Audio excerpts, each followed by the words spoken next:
I will recognize Senator Shaheen, 5 minutes. Thank you. Thank you, Madam Chair. So, Mr. Jenkins, you talked about feeling confident about our irregular warfare capacity. Where do you put information operations in that irregular warfare? Thank you for that pointing that out, because irregular warfare is just like when you think about a kinetic strike, there are regular warfare strikes that are just as potent or valuable or important and need to be timed accordingly. And so the coordination for information operations actually resides within SOLIC, within my organization. And so we have the unique opportunity to coordinate across the combatant commands, not only within DOD, but also with our sister agencies, with the agency, with Department of State. And so those information operation plans are coordinated so that messages are comprehensive and complementary was the word I was trying to think of, instead of getting each other off track and timed accordingly. So it's very important. Well, I understand that you have the ability to coordinate. I'm concerned, General Fenton, you talked about the 3,000 person cuts to SOF, and my understanding is that many of those were enablers for the Military Information Support Operations, or MISO. Is that correct? That's correct, Senator. And I am concerned about our ability to compete in those information operations. We had a hearing in the Foreign Relations Committee at the beginning of the year where our China experts said that China is spending $1.1 billion a year on information operations, disinformation, misinformation. And right now, we've completely dismantled our humanitarian and foreign aid presence in the regions where China has a foothold. We don't have anybody in charge of information operations across, as far as I can tell, now maybe we do and I just don't know about it, across defense, state, and the administration.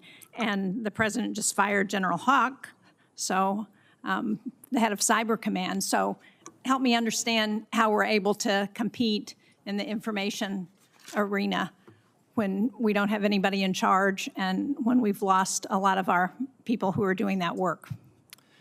Yes, ma'am. In terms of that who's actually in charge and in coordination for the Department of Defense, that would fall by default to my organization, because I support the Undersecretary of Defense for Policy, who is the principal information operation advisor to the SecDef.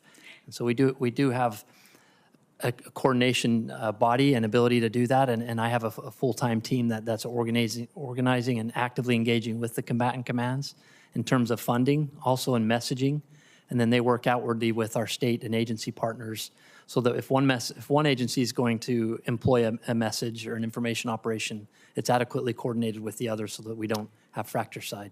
So if China's spending over $1 billion a year on their messaging strategy, how much are we spending in the Department of Defense on our messaging strategy? Ma'am, I'd have to get back to you with that specific number. But what we are doing is we're trying to make sure that we are good stewards. Is it fair to say we're not spending $1 billion a year? Correct. Yes, ma'am, that is fair. Significantly less. Significantly less. We are trying to be smart with every penny, for sure. But yes, it's not likely that we're able to match the operations that China's doing, despite our intention and the fact that we think we can do it better, because we don't have the infrastructure to do that. We've dismantled our Global Engagement Center at the Department of State. We're dismantling Voice of America, Radio Free Asia, all of the media that we've relied on really since the Cold War to get messaging across to accurately reflect the position of the United States against our adversaries. So, again, I would ask you, General Fenton, do you think you have, should we be doing more to resource those information operations? Well, Senator, you and I have talked about this for quite some time. My sense, I'll start with information operations are absolutely critical. You know, there's a sense of you may not win a war with information operations like you could with artillery, or right. You can certainly lose it if you're not a key part of that and putting out the messages. And I would offer, I think, as the United States of America, we've got a great message to tell. And my sense is that there is a void. You mentioned misinformation, disinformation by any adversary. there's a void out there that's not being filled by our message. I think we take it certainly in Special Operations Command with our information ops professionals to really work at that in concert with our, more often than not, our country teams, our embassy country teams, to put those messages out that assure populations or reassure, and also at points in time deter adversaries. That is also part of the information operations space. So thank you for the opportunity to comment. Thank you, Madam Chair. Yes,